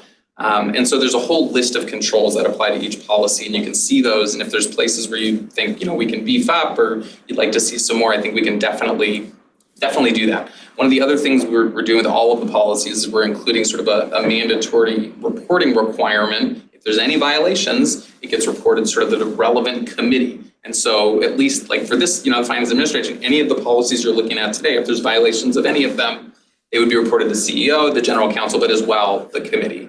And so you'd hear about those violations at that level. And then, in your role as a board member, you have access to things, you can ask questions, the standards that are approved at the CEO level, you can see all of those. Expense reports, generally you can see those things. And so, if there's specific actions you'd like to take, beyond controls and policies, beyond sort of reporting obligations and the policies, always happy to have conversations and talk about ways to do that. But the heart of the thing is that we are asking for you to delegate some level of authority to me and not have me. That's completely appropriate. Yeah. And we do an annual audit of our financials, but it doesn't go down into the level. I don't know who's on the audit committee here. I know Sergio is. So it doesn't go down to the line item for each expense, right? It just verifies that what we say we have. Financial statements. But by all means, and I'm not suggesting this because I don't want to create more work for ourselves, the board can always direct an audit of our expenses too. Well, for instance, I noticed when I read through that there was a per person monthly expense cap of 20,000, right? For the purchasing cards, yeah. Which is a lot.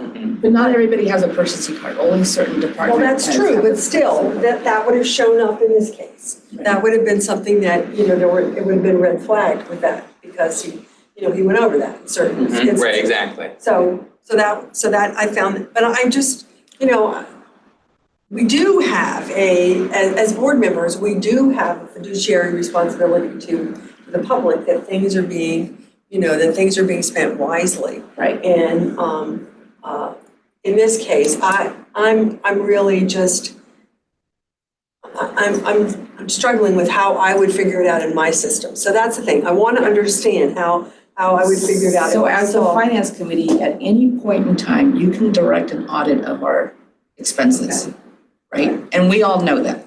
All right. Well, I don't have any desire to do that. I just, it's something I may ask questions about from time to time because I find it really, this situation in particular really troubling. And then, so then there were some other things that are much less troubling. So, like for instance, I was a little confused when I read about the smartphone stipend. Is that $50 a month or $50 a year? It's monthly. Okay, that makes more sense. Okay, when I first read it, I thought it said $50 and I was like, well, what good is that? And I thought, oh, it's a month. Okay, and then I wondered about, this is in a retirement again, it says SVCE reserves the right to terminate employment for any reason or no reason during the leave of absence. Does this apply to parental leave? That typically does not, I think that's maybe the unpaid leave, is that Okay, that okay, section? 'cause I was gonna say, that didn't. Yeah, parental leave, there's additional, That didn't seem right. exactly, additional policies. I think that's is that the unpaid leave? Yeah, that's an HRP 04 unpaid. Yeah, So that is, that has likely moved to a standard. yeah. But even as a standard, it seems like we, well, particularly with paternal leave. Right. I don't think you can do that. I think that's Yes, illegal. yes. Okay, all right, then tuition assistance. We only there's been grade inflation. We're only requiring people to get a C. Do we want to change that to a B? For me, it was a B when I went to Stanford, but then Yeah, I don't know what I are don't know. I wanted to, there's been a But lot, that's also in the standards now too, right? Yeah, I think that's also in the and standard. that's a pass. But how many people are even, Not very many. not many, Yeah. yeah, so Well, it it's doesn't matter. silly, it's silly, okay.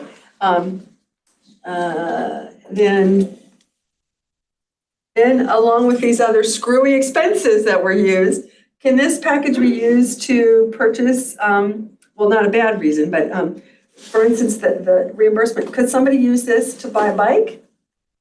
Like a bike for themselves, Yeah, they wanted to, like just the regular reimbursement. Fitness the reimbursement. fitness reimbursement, could you use that? Fitness you could use to buy a bike. Good, okay.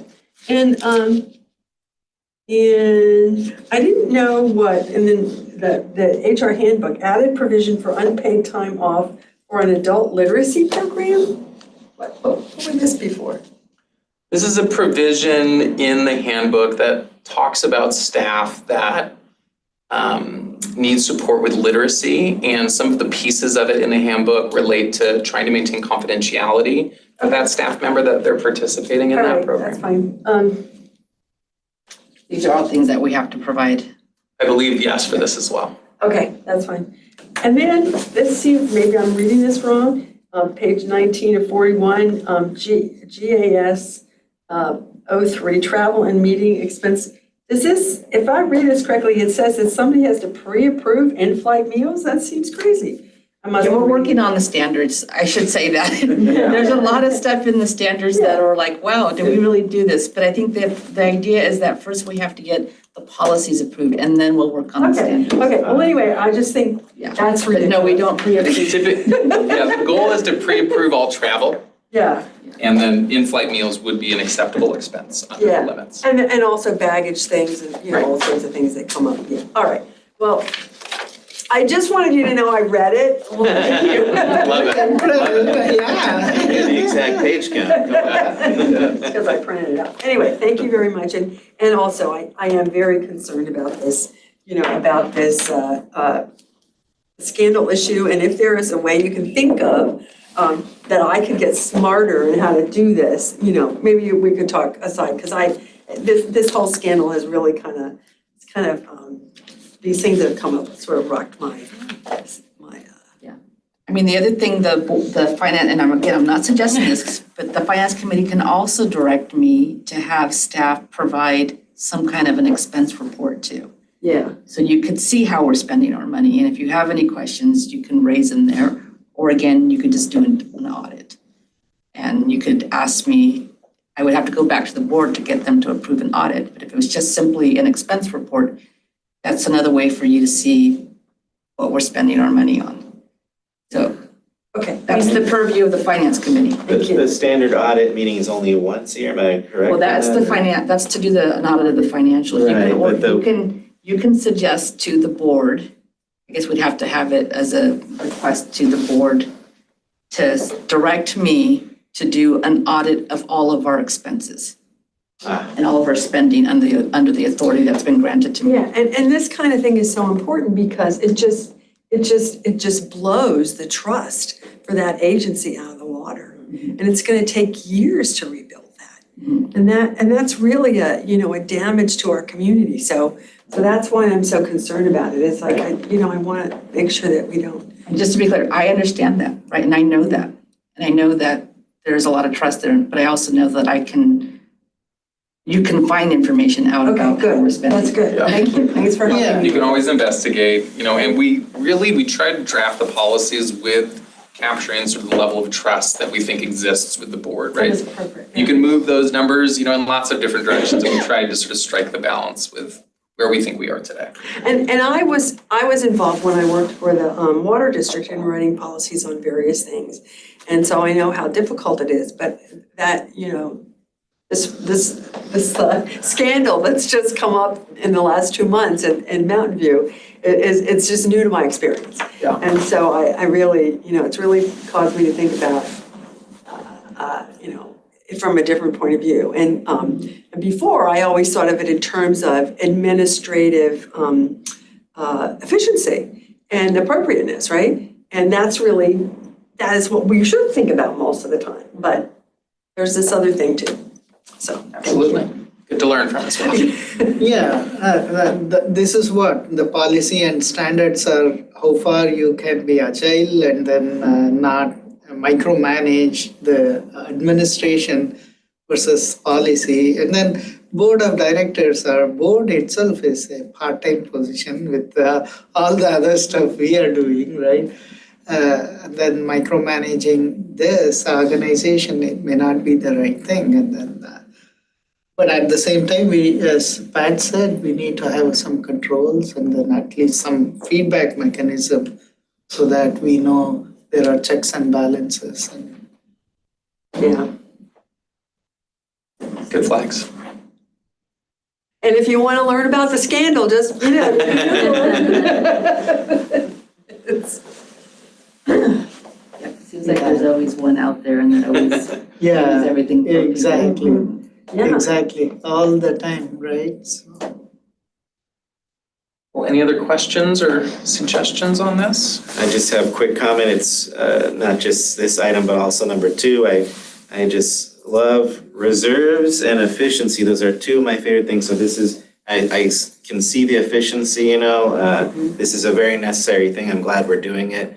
So bravo that this was even thought of, because quite frankly, a lot of organizations would probably just leave all the policies there and let it remain just this big bundle of sticks and wait, what are we, this clearly I can see that this is much more efficient and I love that. And then of course, I always give compliments about the reserve. So this was a wonderful meeting and I guess we have one more item after this.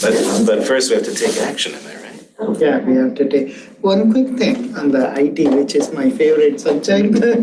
Vehicle and charger use. What is that in IT? Yeah, so that's really, it's about the agency-owned vehicle we have, the Ford Lightning. okay. So it sort of dictates, if you get into an accident, what things you need to have in the glove box. People need to be trained, need to be got it. approved. And then EV chargers, you got a few on the property. So It was under IT, I was like, okay, what's IT doing there? Yes, That's how I yes. understood. But cybersecurity is conspicuously missing there. Yeah, so we took a lot of the details. We don't want it to be public facing, Right. so that's going to be in standards. Yeah, I don't have any comments and then we need to give motion, right? I'll just open public comment quickly. Yeah. No hands raised, public comment is closed. Elliot, you go first, make the Oh, motion. yeah, let me make a motion, so this is item number 5 and go with the staff recommendations. Second. All in favor? Aye. Any opposed? Abstained? None. Motion carries unanimously. Great job. Thank you. Thank you, Debbie, This is, the cleanup is. And that was really like your first job when you started, right? I remember your goal was to work on you. Yeah. Big part of it. Good job. Thank you for the questions and comments. Okay, so now we're going to talk about accounting and GASB 62 and what that means. So again, this is, at this point, we want to get your feedback, and if we agree, then we'll move forward in implementing this later. So this is about an accounting rule called GASB 62, Government Accounting Standards Board. And I'll go into details as to what this is. Other CCAs are using it. This only impacts financials, the way information is displayed on the financial statements. So remember, this is not about funding anything new. It's about how we account for things. So it will obviously impact the readers of the financial statement. I'll show you how it does that. And I'll talk about in case there's any confusion between reserves and rate stabilization fund. And then we'll talk about what kind of criteria we would come up that we would want in terms of how we direct funds into rate stabilization as well as direct funds out of rate stabilization. Okay, so what GASB 62 basically allows us to do is to defer revenues to a future period. Okay, so it doesn't again affect our financial, our actual economics. Yeah. This is about accounting. So this is we can take revenues and we can defer it to a future period and recognize it in a future period. So it basically will impact the net financial statement. It will. So if we were to defer some revenues, let's say this went in play for this year, we would basically reduce our revenues for this year, defer it into the rate stabilization fund. So it will have an impact of showing essentially lower net position for this year. And then the years in which we will recognize these revenues would obviously show an increase in net position. And we can do this for this fiscal year, provided that this policy will be approved by the board before the end of the fiscal year. Okay, so here's a brief overview of other CCAs that are using it. You can see there are a number of CCAs that have implemented rate stabilization fund using this accounting rule. And this is sort of took an illustration from marine clean energy. You can see how it will impact the financial statements. So looking at the statements on the left side, you can see in years 2024 and 2023, in those fiscal years, you can see rate stabilization reducing in revenues. So essentially, for 2024, the net position, instead of 443 million, it's 403 million because they took out 40 million and deferred it. Doesn't mean anything got spent, it's just an accounting mechanism. And then your statement of net position, like the balance sheet on the right, see it appears in the liability section as a deferred inflow of resources. Okay, so this is the accounting, this is how the accounting would work. And let's talk about the impact it would have on the readers of financial statement. So here I've listed 3 sort of entities that are sort of our readers of our financial statement. One is the general public. The pro side is that if we were to defer this, remember at the budget presentation I said that we have something like $100 million in earmarked funds? And the way we're proposing it doesn't have to be linked to earmarked funds. The way we're proposing is that the amount we have in earmarked funds, we over time put it into a rate stabilization fund. So what the net position would effectively be lower by that amount. So right now, our net position is, close to 400 some odd million, 80 million or so. It reflects that 100 million that we haven't spent, but if we were to put it into a rate stabilization fund, it would show that instead of, let's say, 480 million, it would show it as 380 million. But it would recognize a liability on the balance sheet, deferred resources. The reason most agencies do this, most government entities do this, is to basically stabilize net income. So in periods where you're going to have a negative income, you would dip into this fund. But what we want to do is to use it for earmark funds, so that at least there's a recognition when people look at our balance sheet that we have these funds that are committed, even though they're not spent yet. Because, showing 480, people would say, oh, we got 480 million that's available there, right? But with rate stabilization fund, at least we can say there's $100 million that we have earmarked for other uses. So that's the reason I'm recommending that we consider this accounting change. So typically speaking, you said that it's usually used to stabilize net income, but the intention for us is to use it for, it's still on the books essentially, right? I'm just trying to understand how it's something we can pull from obviously at any time. It's there, it's on the books. I guess I'm a little bit confused on what it reads as exactly. So I'll go into previous Please. slides. So you can see, so 2024 Marin, they took 40 million out, right? So revenues, they've reduced it by 40 million. So net position they reported for the year was 403 million. But in reality, they got the 40 million. Yes. Right. So to balance it out on the balance sheet, on the right statement on the right. Yeah, maybe that's the part that just like the balance sheet, you can see that they have a balance of 70 million that they have deferred over the years. Where did that 70 come from? That's 30 plus 40 years, Yeah, right? the 30 years that they had up until 2023. And And then 40, adding the 40, 24. yeah.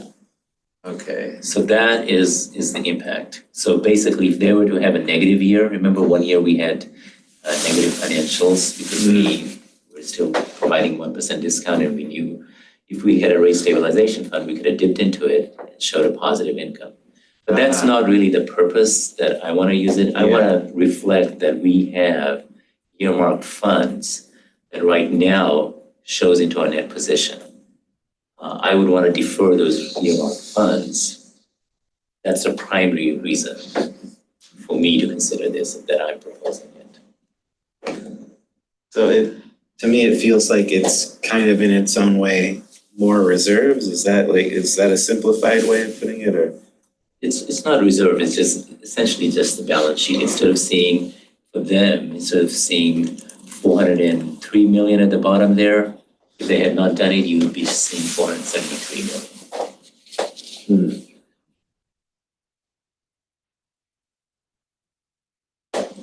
Trying to put together my head right Accounting now. is always confusing. It's a reverse of what Enron was doing, right? Enron was recognizing the revenue ahead of. Public, in the private sector, this would be illegal. You cannot manipulate your balance sheet. But in government, it's allowed in agencies. Who makes the laws? It's called earmarking, right? So again, Maybe I'm not doing it I'm to. coming straight from a business mindset. I'm like, wait, what?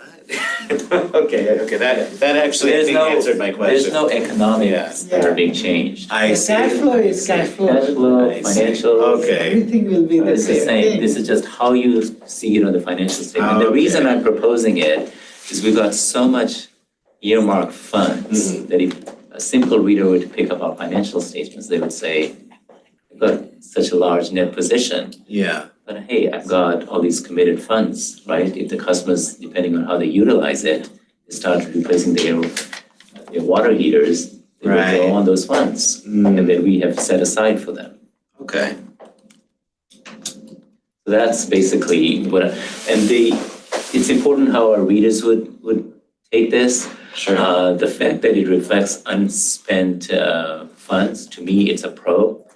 The con is that they may see it as a liability when in effect, like previous discussion, if the board ever felt we needed to shore up our financials, they would say, hey, Zoe, stop the water heaters. We need the funds to basically keep the agency afloat, right? The board always the ability to redirect funds that are not spent yet. That's to the board and say, redirect back those funds. So that's a con, but the overall, we think this is a positive assessment because we can always add a footnote that revenues can be recognized from the rate stabilization fund. Credit rating agencies, other CCAs that are doing it, they understand this accounting rule. They know that this isn't affecting our liquidity. So we don't see it as a negative impact. If anything, there was a slight positive that the board is committed to setting aside funds to promote rate stability. And our counterparties and other financial suppliers, they may also see it as a positive that at least our financial statements will be more stable, right? In years when we were to go negative, we would dip into these stabilization funds. How many years have SVCE gone negative in your The one in my watch that I think that might be the only year. It was the COVID thing or? It wasn't necessarily, it was actually during the COVID period. Yeah, I think fiscal year 2021, PCIA was very high. Very high, like 4 cents, something like that. So again, to question that Elliot, you asked, reserves and rates, there, again, you gotta think of the reserves is actual financials. Right. This is a non-GAAP, non-accounting associated. GAAP meaning generally accepted accounting principles that GASB sets for government entities. And we have a process in which how we establish reserves. You know, the financial liquidity we want, we go through a risk assessment. We recommend based on that risk assessment when we set the budget what the reserve should be. Rate stabilization, as I said, is GAAP. It's just accounting. You know, it's just the display of information on our financials. And the potential criteria that I'm thinking of proposing is at the end of the fiscal year, we would work with our accountant. We would, in order to do this, we would need a board resolution or a board policy. Then we can implement this accounting rule. The governing body has to set a policy for this, for GASB, to implement GASB 62. We would want flexibility. We would work with our accountant at the end of the year. If we would want to make sure that the deferred reserves do not exceed earmarked funds. Again, as I said, we want to do it for the purpose of recognizing our earmarked funds. And we would do so and direct it to a rate stabilization fund if our net position doesn't fall below 2% of revenues. If revenues are around $500 million, this is about 10 million. Because I don't want to create a negative financial because we're directing funds to a rate stabilization fund. Because there will be some readers who may not like a negative number on a net position, even though technically we may not be negative, right? So we're saying, let's not go negative. Let's use 2% of the revenues. And then when we would draw funds from the reserve is if we would fall below 2% of the revenues. So that, again, we can show a positive net position on the financials. Not affecting the economics, the cash flow, just the accounting and the way the financial statements look like. So at this point, this is just a proposal. Love to hear from the committee, and the next steps would be to receive your feedback. Then we would work with our accountant, as he has done, same accountant many other CCAs use. All the ones except for CPA use this accountant. We will work with him to draft this policy, and then we will seek this committee's recommendation again in 2025 when we meet. Our next meeting most likely will be in February 2025. And We then recommends the board approval. We will seek likely board approval in March 2025 when we take the mid-year budget for approval. That's all I had.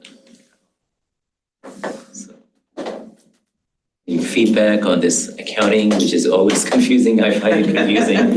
But Even you know. there's a reason I'm not an accountant. Get out of We here. outsource our accounting. You need a certain brain. I just wonder, who do you think the audience is for these financial That's reports? a good question. I never look at them. So the public, Except no. so the public, I do often. credit rating agencies, and the counterparties that we deal with. Ah, the readers, it was even labeled. Ah, well, I don't think there's many people in the public. Well, I could be wrong about that, but the credit rating agencies and the counterparties.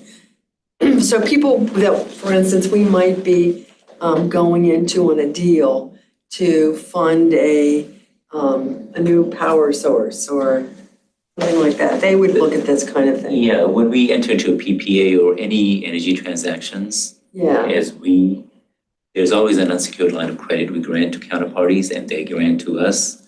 If we were to exceed the threshold, we have to post collateral or they have to post collateral. So they look at our financials as we look at their financials. And they look at our credit ratings. So that establishes a credit limit, sort of like a credit limit you have in your credit cards based on your credit score. You can think of all these, we create a credit score with our counterparties, they create a credit score for us. Financials affect that credit score. And based on that credit score, if we get a good credit, we don't have to post as much collateral, which affects our financial liquidity. So so do we also look less sophisticated if we don't take advantage of this accounting procedure that's available to us? I don't think it's sophistication. It's more of, this is a provision that's there. Other CCAs are using it, and I've been debating whether it makes sense for us to use it. I don't see any economic benefit.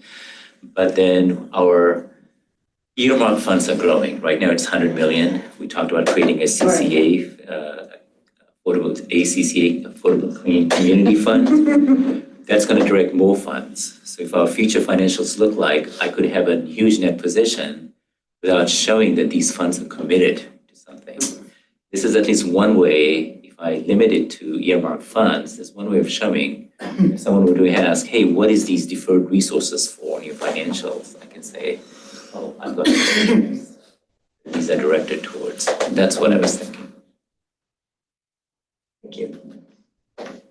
The financial statements are available to the board every month. Treasurer financial statement.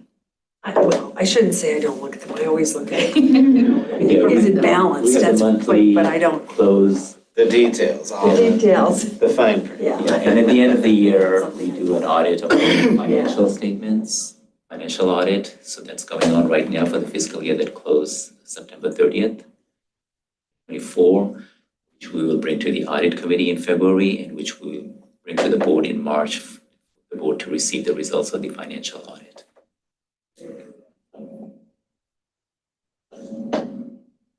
Any feedback? You think this is a good thing to pursue or? Honestly, I think if you think it's good, it's Right, probably good. exactly. Honestly, Yeah, I'm just being hunted right now. Yeah. No, that is We will exactly. work with our accountant, we'll Yeah. put some more meat on the potential policy or board resolution. This is just the discussion This part, is just a so, discussion, yeah, we'll yeah. bring it back. And Absolutely. also wanted you to have this context of a growing fund, earmark funds, that's even gonna grow more. We hope it's gonna grow more with good financials. And the concern there may be, what's this net position for? So trying to balance all these things. Right, thank you. We'll open public comment at this time. No hands raised for public comment. Public comment is closed. I had a question, non-agenda. Should we circle back to Hung Wei, whether she wants to still be? I think we have a process that we proposed to the executive committee last week, and then it'll go to the board in December, but maybe you can just give them a quick update. Sure. So in January, we'll be making appointments for our chair, vice chair, and the executive committee. And then come February, we'll be making appointments for all of our remaining committees, including this one. So I'll be sending out written communication to board primary directors and as well as alternates to express their interest in joining the committees in January.